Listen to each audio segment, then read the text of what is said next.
All right, welcome everyone. We're really happy to see you here. I'm gonna have a couple more seconds to admit the rest of the people from the waiting room, and then we will get started today.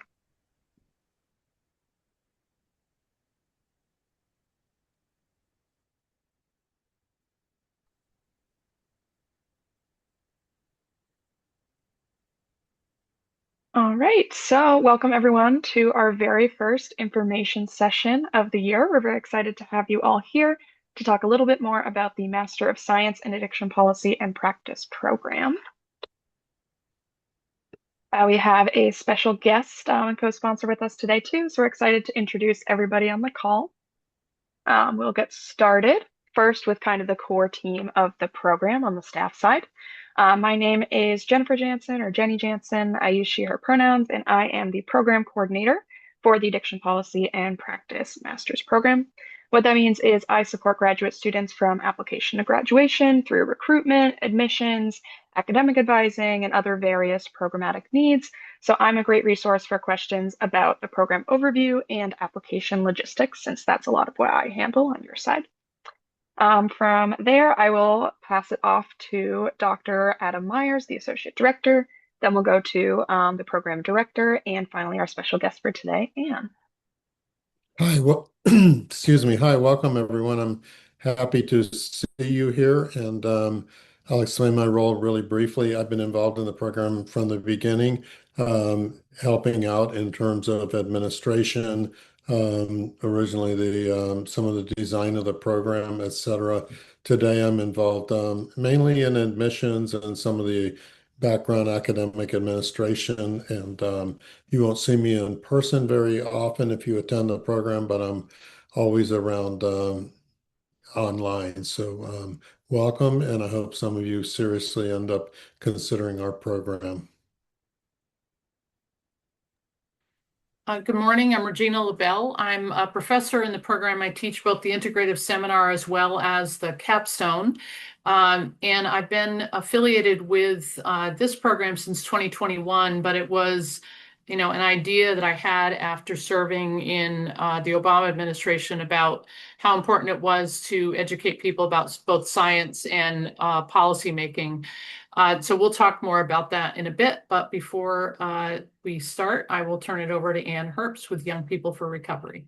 Thanks, Hi, Ann. everybody. I'm Ann Herbst, Executive Director of Young People in Recovery, and I'm really excited to see so many faces on the call. Um, my organization is the country's largest nonprofit that is exclusively focused on youth and young adults who are in recovery or seeking recovery from substance use disorder. And by young, we loosely define it as age 30 or under, but we definitely have people who have kind of grown up with us in the program. The YPR was founded in 2010, and I was their second full-time paid employee. I am a person who identifies as a recovery ally. Many family members impacted by substance use disorder. I had been working in the nonprofit field and was told about this new organization that was starting by the owner of a sober home where a family member was staying. And I wound up on their board as a volunteer, and now many moons later, am running the organization. What I will say about this program, we were chatting, Regina, Adam, and Jenny and I before the call started. So much, especially these days, is in terms of mission, is dependent on policy from state, local, and federal stakeholders. And lots of people go into the substance use space, whether it's treatment, advocacy, patient services, whatever that looks like, clinical services, because they really want to help people. And that is really important. You can't do this work if you don't want to help people because you will burn out really quickly. You don't have the passion, you can't execute the mission. But if you don't know how to execute policy, you also can't execute the mission. I would say that maybe the number one reason that nonprofits fail is related to finances. But I would say the second reason that nonprofits fail is probably related to a changing landscape that they're not prepared to respond to, and that they don't know how to engage stakeholders who can help them. They don't know how to tell their stories to policymakers, and they don't know how to work collaboratively, even with people that they don't 100% agree with. I think on us even more now than ever, we have this sort of black and white binary approach. Whereas I personally have always found it more productive to, you know, work with whether it's go into a meeting saying, I agree 100% with 95% of the things you just said. But let's talk about the other 5%. Maybe there's some, maybe I can learn something from you. Tell me more about why you feel this way. Let me tell you more about why I feel the other way. Perhaps we can learn something from each other. You know, People typically don't know how to do that. I feel like this program is a place where you really can learn how to be effective as a policy maker, as somebody who wants to make policy change, who wants to work in the addiction space, and really know the science and the policy because they are distinct, but you need each other to get things done and to effectuate change that we need in this space. So I'm looking forward to hearing more about the session and entertaining any questions later on. If you want to learn more about YPR, it's youngpeopleinrecovery.org, and feel free to reach out. Thanks. Thank you so much, Anne, for those wonderful insights from the field. Great. So now I'll pass it back to Professor LaBelle to talk a little bit more about the rest of the team that makes up our program, our adjunct faculty. Thanks, Jenny. So, we start the students out really early, and not just learning about the science and the policy making, but also making sure that we're connecting students with the field. And that goes for our faculty as well. So we have Dr. Amanda Lattimore, who teaches this fall social epidemiology and addiction. She's also affiliated with Johns Hopkins. Brandon Del Pozo, who is a former lieutenant in New York NYPD, but he also served as chief of police in Burlington, Vermont. He's a researcher now at Brown University, and he teaches comparative approaches to addiction policy. And then Dr. Wilson Compton teaches Foundations of Addiction 1 and 2 for the fall and the spring semester. He's the deputy director of NIDA, which is the National Institute on Drugs of Abuse at NIH. Next slide, please. And then we have 3 additional adjunct professors, Emily Einstein, who actually just left NIDA to work at the American Society of Addiction Medicine, where she does research there. She teaches neurobiology in the fall. And then we have Dr. Chris Jones, who is director for the Center for Substance Use Prevention at SAMHSA. In both summers, he teaches data and statistics of drug policy. Dr. Talid El-Sabawy is a professor at Wayne State and also affiliated with the O'Neill Institute. She teaches U.S. addiction policy, which is a survey course in the first 6 weeks of the program. Next slide, please. And then finally, 2 additional professors, Shelley Weissman, who works with me at the O'Neill Institute. She teaches mental health and addiction law and policy in the spring. And finally, Elizabeth Connolly, who previously served in the Christie administration as well as in the Office of National Drug Control Policy. She teaches healthcare financing in the first 6 weeks of the program as well. Next slide, please. So as I mentioned at the start, and as Anne said very articulately, the field of addiction policy is relatively new and it's pretty small. But the point of having this program is really to help improve the nation's response to drug policy, tobacco policy, alcohol, as well as gambling. All of those issues we look at. And much of how we've approached it in the past has really been based on stigma and misleading or misinformation. And so there's been a lot more attention paid to substance use given the opioid epidemic that has taken the life of so many people over the past decade. But because we really seek to educate students so that they can take the reins and drive evidence-based addiction policy into the coming decades. Next slide, please. Next slide, please. So let me give you an overview of the program. It's a 30 credit program. 27 of the courses are taught by the professors you just saw. 3 credits are elective. So typically students take courses in the McCourt School of Public Policy, and those, there's a vast array of courses that students take. Other students have taken courses in the medical center, pharmacology, if they have an interest in. We have 2 students who've gone on to medical school. There are full and part-time options. Currently, we have 4 part-time students, and we've had 2 part-time students graduate from the program. This enables the students to finance their education as they go along, although our program has a reduced rate, and it's $52,000, $52,410. That was for this year's program. We'll find out in the spring what the cost of tuition is in going forward. We do not have scholarships, but we do have this reduced rate. We do have some money that we've raised for emergencies if students need, help meeting those last requirements. But Jenny can talk later about, the application process, as well as financial aid. Next slide, please. Absolutely. And one other thing to add there is Georgetown typically increases their tuition year by year at a rate of about 3 to 4%. So if you want to do the math and estimate on your own before we get the final numbers, you're welcome to do so. So here's the standard full-time schedule. So as I mentioned, the first 6 weeks are virtual. And because it starts, we wanted to do this just as a 1-year program. The first 6 weeks, you're where you live currently, and to give you a little time to come to campus. And then in the fall, it's in person. Spring is in person, as well as summer. The last piece of the summer program is the mentored capstone. We meet every other week, but there's a lot of one-on-one coaching for your final paper. This paper really is kind of the culmination of everything that you've learned, and usually is reflective of some issue that you feel very passionately about.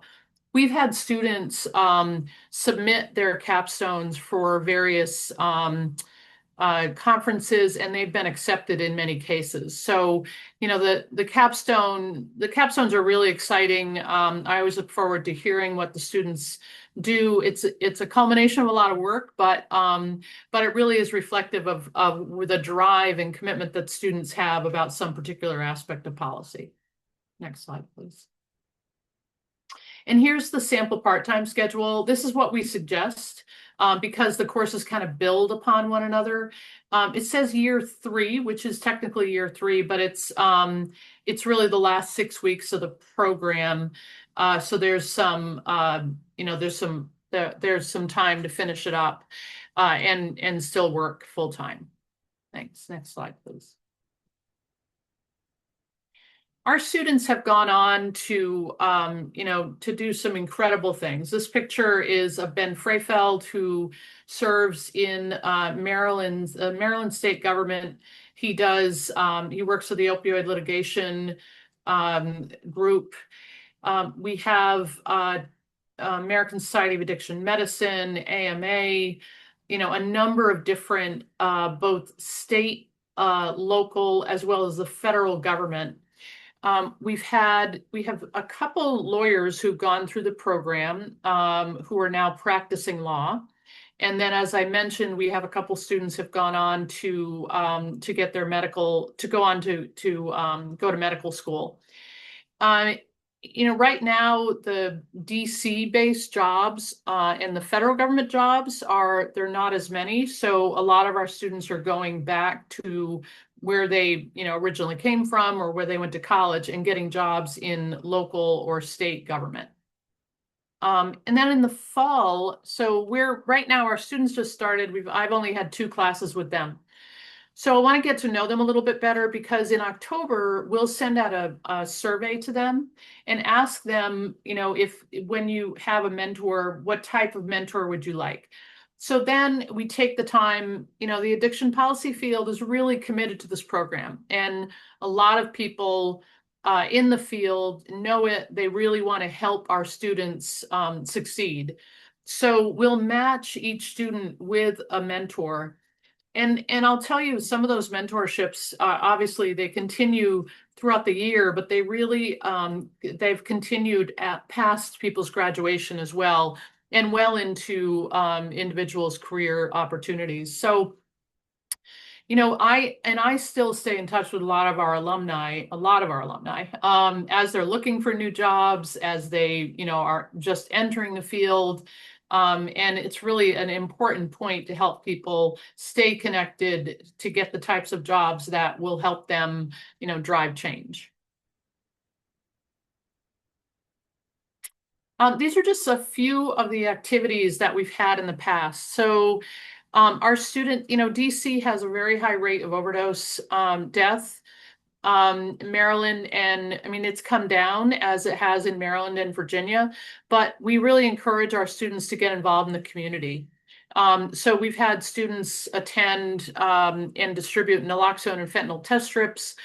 We've had students go attend White House events for International Overdose Awareness Day, participate in the Walk for Recovery. One of the great things that students have done 3 years ago, students started a Hoyas for Recovery, which is a recovery group on campus.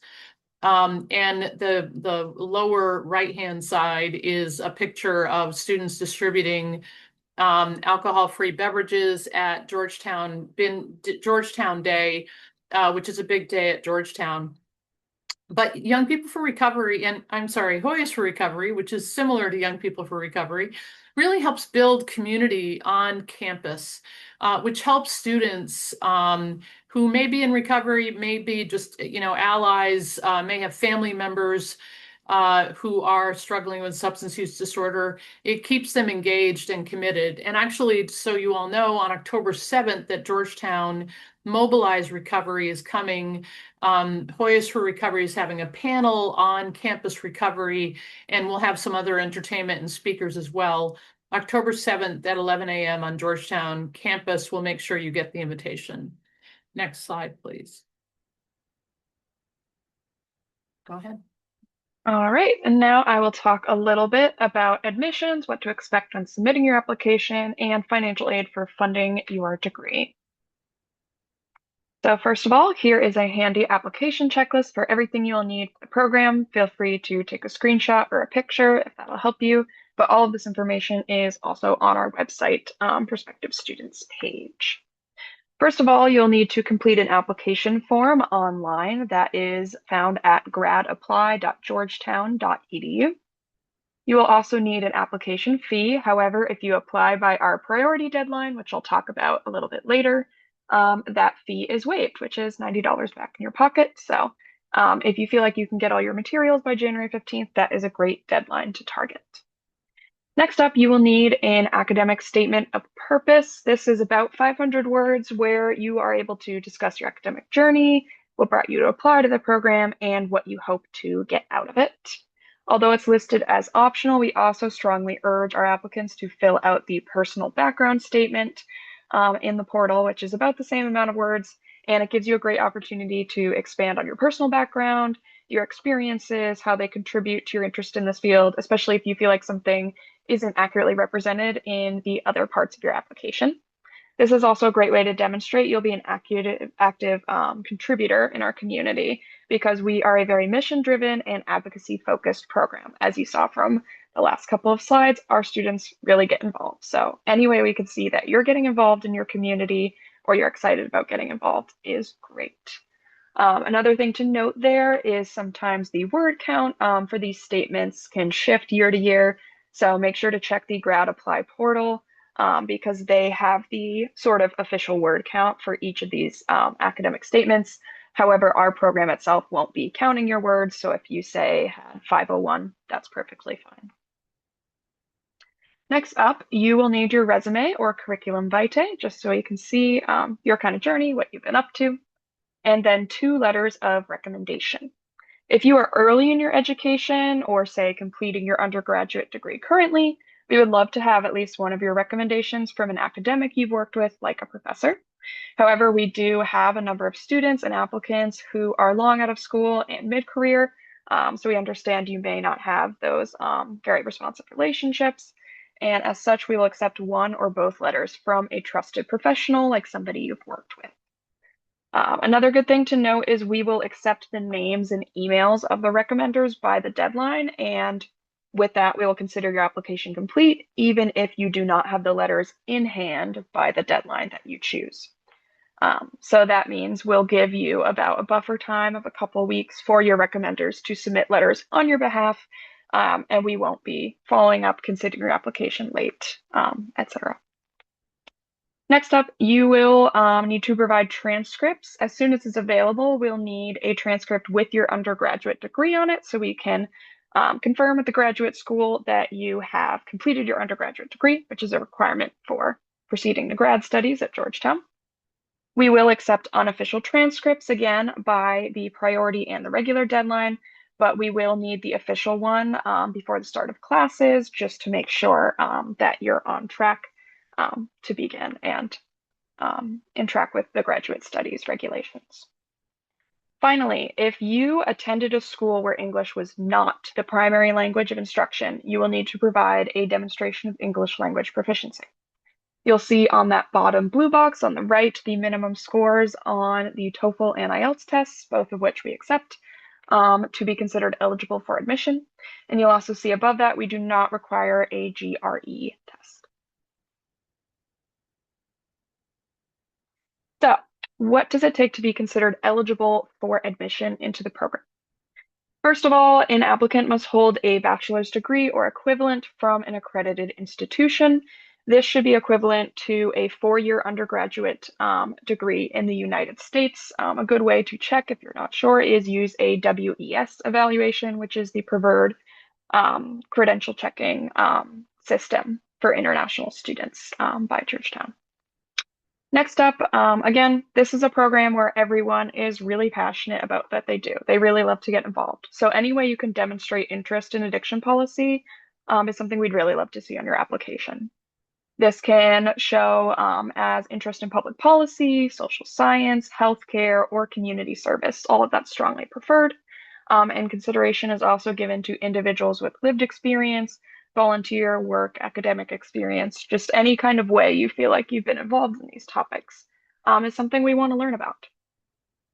Finally, a minimum grade point average of 3.0 on a 4.0 scale is required by the Office of Graduate Studies. With all of this in mind, we do want to draw your attention to that blue box in the corner because we conduct a holistic review of applications. We have a small dedicated cohort year over year. We have the ability to really give each application kind of the time and personal consideration it deserves. And from that, we've learned that we have students from all over who've been very successful in the program. Students have come straight from undergrad. They've come from mid-career professions. They've been in long-term recovery. And we just really want to know our applicants and what draws them to the program. So if you are concerned about any of these eligibility requirements, we do encourage you to reach out to us via our email, addictionpolicy@georgetown.edu, or you can reach out to me directly, because in some cases, if you are otherwise a very compelling applicant, we are able to make appeals to the Office of Graduate Studies on your behalf. And finally, here are those application deadlines I mentioned before. The priority deadline is January 15th. The application fee is waived at this deadline. And the regular deadline is April 1st. We'll review applications on a rolling basis until this date in 2026. That application fee is $90 if you miss that priority deadline. And classes will begin for everyone at the same time in July of 2026 when we start with our summer kind of virtual course sessions. Finally, I'll go into a little bit about financial aid before we get to your questions. As we mentioned, our tuition for the next academic year is not confirmed yet, but it will likely be a 3 to 4% increase to last year's rate. This is again offered at a reduced rate compared to the typical graduate school rate at Georgetown. which is a discount we're very happy to have negotiated and thus can offer all of you. But for that reason, we do not have other internal scholarships. As such, we do recommend searching for external funding sources early. Typically, a good amount of scholarship deadlines for the following fall are in October. So all of you are in great shape on this call today. Some good resources for looking up things like that are the Graduate Studies Office webpage. They have one on external fellowships and scholarships, how to apply to them, some good tips to know. And there are also services like ProFellow and Scholarships 360 for searching for external funding. If you are a part-time student, we also recommend continuing to apply beyond your first year for ongoing support. The Office of Student Financial Aid has more information as well on deadlines and tips for applying to different scholarships across the university and externally. The majority of our students do finance their degrees through multiple sources as well. So it's a good idea if you are continuing employment to reach out to your employer about any tuition benefits that they may offer. The Graduate Career Center is also a good resource for more information about applying to different funding resources across the university. If you are eligible for Veterans Affairs benefits, you can contact the GU Veterans Service for more information on starting that application process. And since this is open to graduate students as well as undergrads, we do recommend that domestic applicants apply to the free application for federal student aid, or the FAFSA, once it's open. Last year it opened around December 1st, I believe, and that could have you found eligible for federal low-interest student loans and or work study status, which gives you the opportunity for different types of on-campus jobs at university. Whether or not you are found eligible for work study, however, you are able to apply for campus jobs as soon as you're enrolled in the program. If you're looking within the school, the Georgetown Management Services portal, or GMS, is the primary resource for applying to those jobs. And usually there are some good positions across campus, and it's a good way to get a sense of what other programs are doing and kind of get that cross-disciplinary interaction, as well as the fact that they typically pay a bit more than the minimum wage in DC.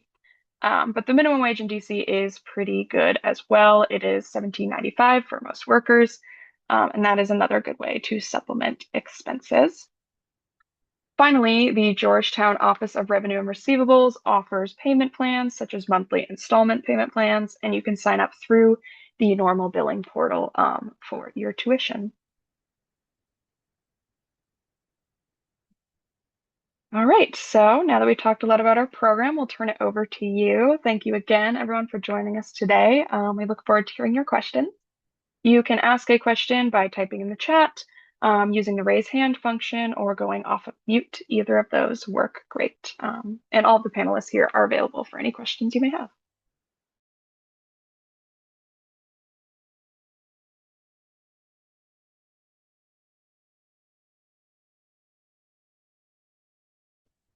Hi, I was wondering what some sample capstone projects are. What are typically students engaged with at the end of the program? Thanks, Lucy. I'll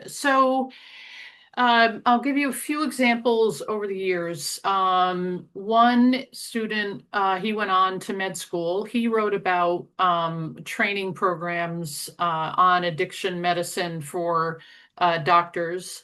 I had another student who wrote about the needs in long-term care facilities, the difficulty of people being able to use medications for opioid use disorder, which is a violation of the ADA, but it's a pretty regular practice. She wrote an op-ed that was published as a result in conjunction with her capstone, because the capstone is not just the paper, it's also another project. We had one student who was an international student who wrote about the penalties for people who have a substance use disorder, their inability sometimes to get visas. And another one of our students in the first year wrote about, she had lost her brother to an overdose death.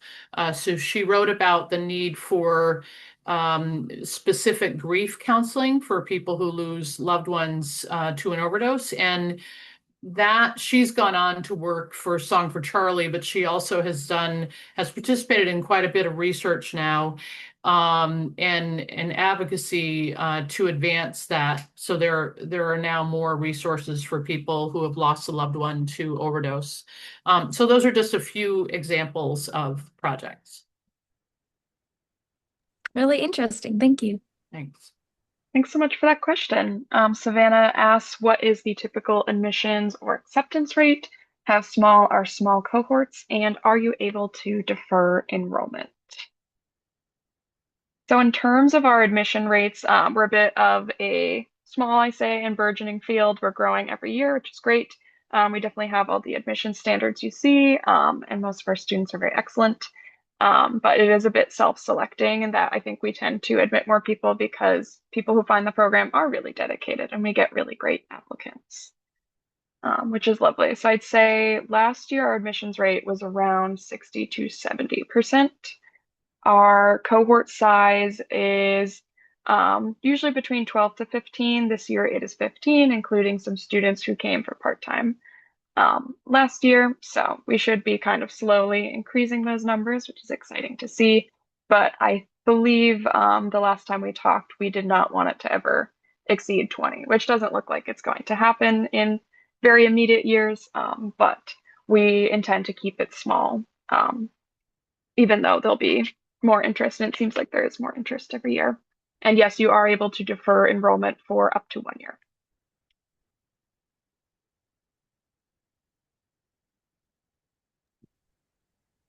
Right, David. Hey, I'm wondering about the part-time program. I'm wondering if you can speak to how the full-time program fits with the part-time program and the people that have done the part-time program, and like what the general, like how the timing of those classes are, like where do they fall in the workday for people that are working full-time? Yeah, thanks, David. So because our professors are primarily adjuncts, the most of the classes are 4 o'clock or after, except mine is 2 o'clock on Fridays. Professor Weissman's is usually during the day. And then in the summer, one of the classes is during the day. The U.S. addiction policy is during the day. But the majority of classes start after 4 o'clock. What the part-time program, the students in the part-time program take what we think is really needed for them, to succeed in the rest of the integrative seminar, etc. So in the second year, I think it's actually really good in the second year that the part-time students kind of they then will start taking classes with the first year full-time students, and it's a good mix then. Again, we've only had 2 part-time students graduate. So this year is the first time we've had 2 part-time students continuing on and 2 part-time students starting. So we're just starting to, understand the cadence of things. We did learn from our first part-time student to be a little bit more intentional about the classes that they take, so that because they are building upon one another. Yeah, I'll say also for the part-time students we've talked to anecdotally, they seem to enjoy having the opportunity to kind of meet 2 cohorts during their time. I know that our continuing ones this year are really enjoying that opportunity as well, and it kind of gave them more opportunity to also be a sort of welcoming presence for the new incoming full-time students, help them navigate classes, take leadership roles in Hoyas for Recovery. So I think it offers a lot of different opportunities to get to know both cohorts, which has been nice to hear. Awesome. Thank you both. No problem. There any other questions about program, application cycle? Oh, I see a hand. Yeah, hi. My name is Kitse. So sorry, it's a weird name. I was actually wondering, more about like the program culture and support, like how you guys would generally describe relationships between like the faculty and students, because I know you guys were specific about assigning, career mentors and things like that. So just kind of on a day-to-day basis, I'm wondering what that FaceTime and communication is with the faculty. So I'll speak for myself and then we'll talk about the rest of the faculty. I hold office hours every Tuesdays and Thursdays, but I'm flexible about it. Um, as we've said, this program is really intended to build the addiction policy field. To do that, it's really, really important to me I get to know the students. And so I spend quite a bit of time with alumni as well as current students. And I really think that goes for the rest of the faculty as well, because they do have other jobs, but it's very important that we all are there for holding the door open for the new cadre of addiction policy experts. So we also have regular like we'll have a holiday event. We always invite our faculty to that, along with alumni and current students. At the capstone, some of the faculty attend so that they can see the culmination of the students' work. But it's really important that we build community in this field and in the program. So I hope that answers your question, Kitse, and anything else specific, I'm happy to expand upon. Yeah, absolutely. Thank you so much. That sounds awesome.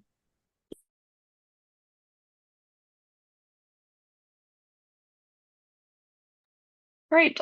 We had a question in the chat essentially about GPA as an undergraduate and kind of like how that works with admissions.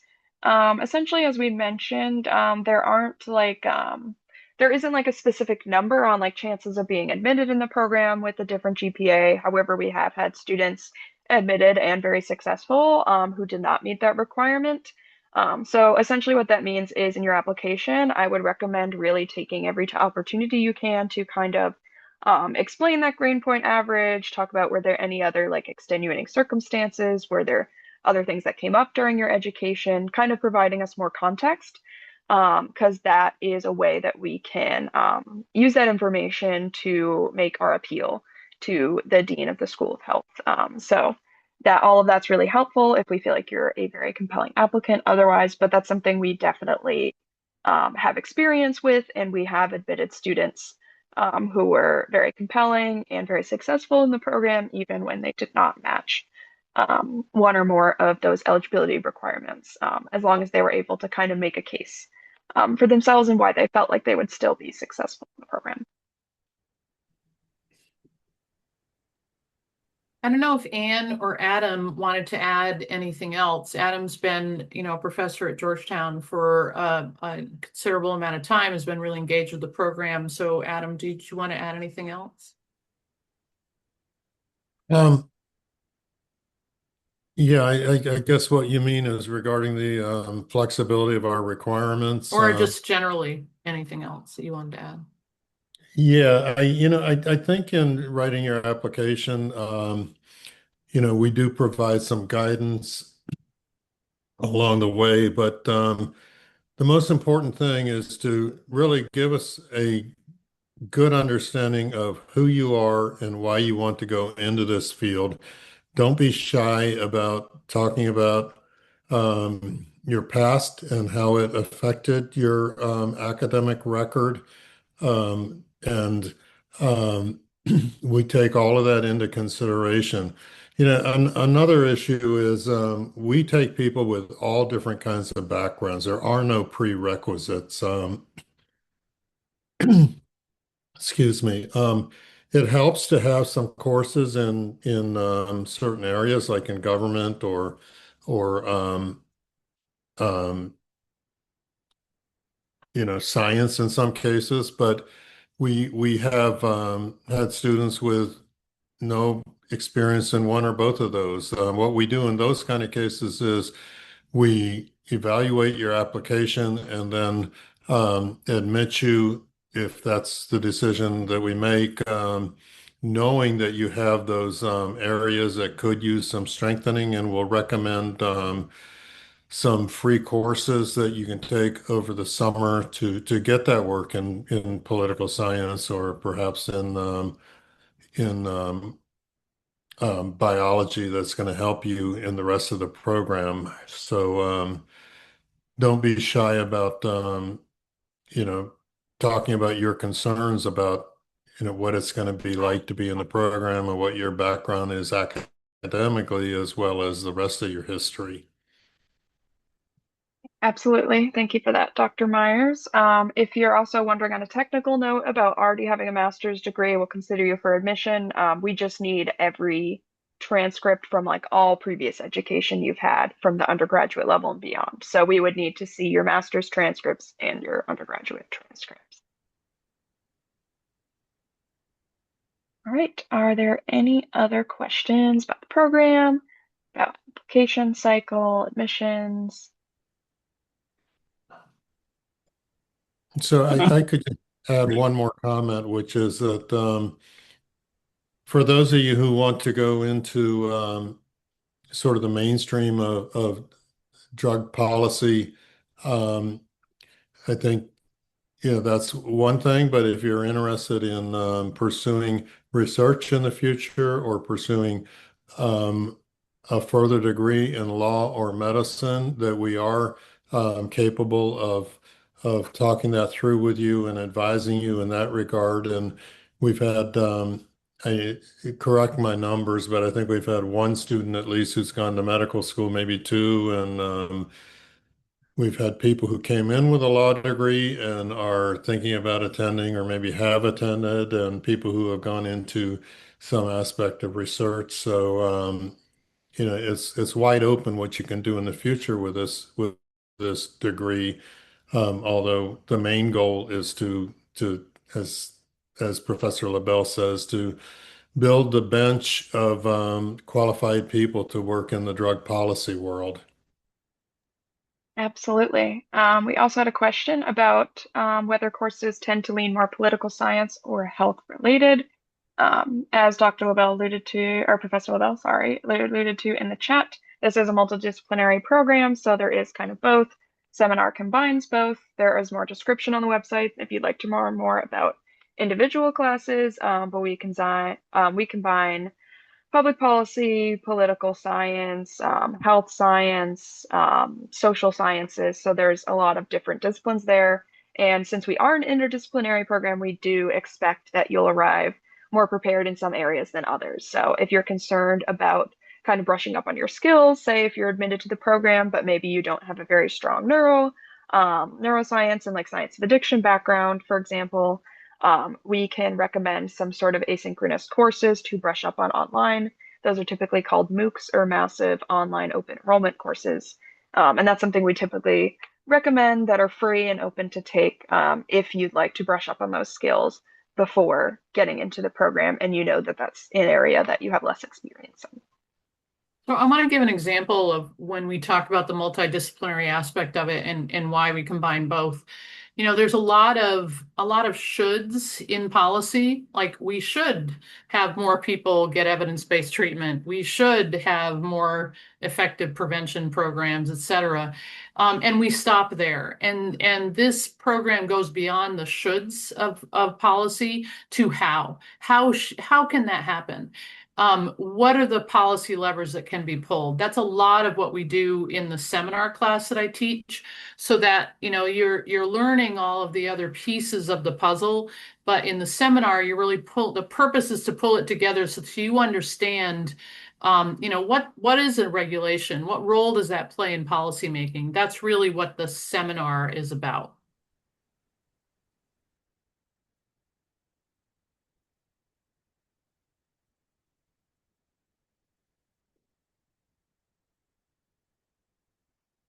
We have a question in the chat about whether it's possible to enroll having already completed a PhD degree.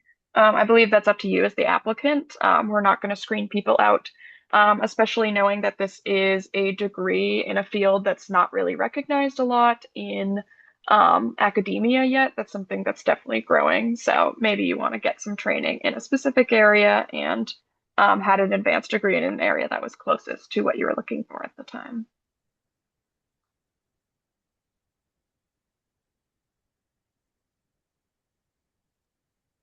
Anne, did you want to add anything else? I was just going to say something I forgot before in my intro, just as an example of people had been asking about admissions, and obviously I don't work for Georgetown, but YPR's former executive director, my immediate predecessor, was a person with lived experience of substance use recovery that did impact her educational um, achievement when she was in active addiction and as an undergraduate in college and wound up teaching for the program and so I think this is clearly a program that puts its money where its mouth is. They want to see the whole person. They recognize that, addiction is a recurring relapsing condition that can come at you when you're a young person, and that might mean your education went not in a straight line. My impression, again, is that they're not looking for one cookie cutter kind of candidate. And just tell them about yourself and, you know, it will work out the way it's supposed to. Yeah, that's a great way to put it. I know that we actually tend to get excited when people have different and especially unique backgrounds for the program because we feel like that'll enrich kind of the cohort's understanding of different issues. For example, having an international student with a different perspective on drug policy, even though our program tends to focus a bit more on the domestic United States aspects of policy. So that's definitely true. We have accepted students straight out of college, although it's oftentimes good to have some life and work experience. We've also accepted people who are mid-career who have had responsible positions, worked their way up in their chosen field, whether it be related to recovery and drug policy or not. So it's a very diverse group of students that we bring in terms of age and experience and backgrounds, and somehow everyone gets along and benefits from each other's experiences and outlooks, and it's not just interactions with faculty that's important, but interactions with each other. And I'm very impressed by both aspects of the student experience that I see taking place.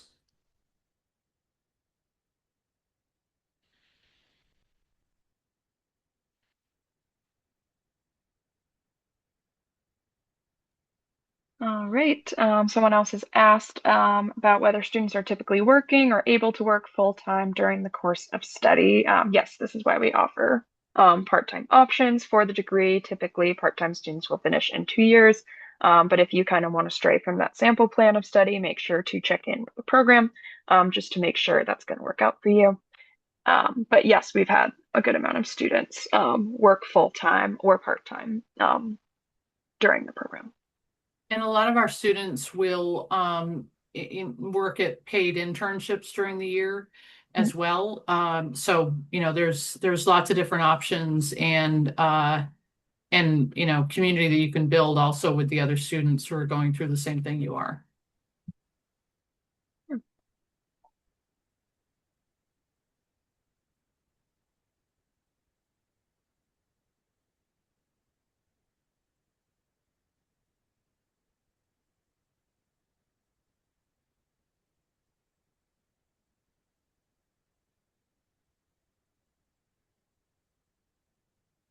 Right. If anyone has any last questions, you can feel free to interrupt me, but I will proceed to our slides so you know how to get in contact with us after this presentation. Thank you so much, everyone, for being here today. It's a real joy to see all of you in our very first kind of information session for the new cohort. We're very excited to see which one of you we end up seeing next fall. So feel free to stay in touch. We would love to hear more from you, and we'd love for you to kind of get involved with what we're doing and just see what we're up to. We always love expanding our community.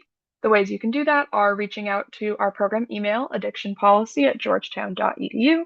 That's a good way to coordinate campus tours, meetings with me or the program director or associate director, or getting in touch with a student or alumni. You can also reach out to our social media. Our Instagram and our LinkedIn handles are up on the screen. These are a great way to see kind of how our students are getting involved. Sometimes we'll do stories about common application questions and things like that. We'll also post about our upcoming events there, such as our Mobilize Recovery Campus Surge on October 7th. We have some other exciting events coming up, and we'll definitely have a lot of activity as we continue into National Recovery Month this September. So definitely stay tuned for more information. Finally, you can schedule my virtual office hours or call our program phone anytime. They're on the screen. You're welcome to reach out to me about any other kind of program questions, application questions, anything in between. And of course, the program director and associate director are there for you as well. We're a small but mighty community, and we really love to stay connected to you. So don't feel intimidated. Feel free to reach out if you have any more questions, and we wish you the best of luck on your application. Thank you. Of course. Thanks, Thanks, everyone. Have a great day. Good one. Thanks for having me. Thanks, Anne. Bye. Yeah.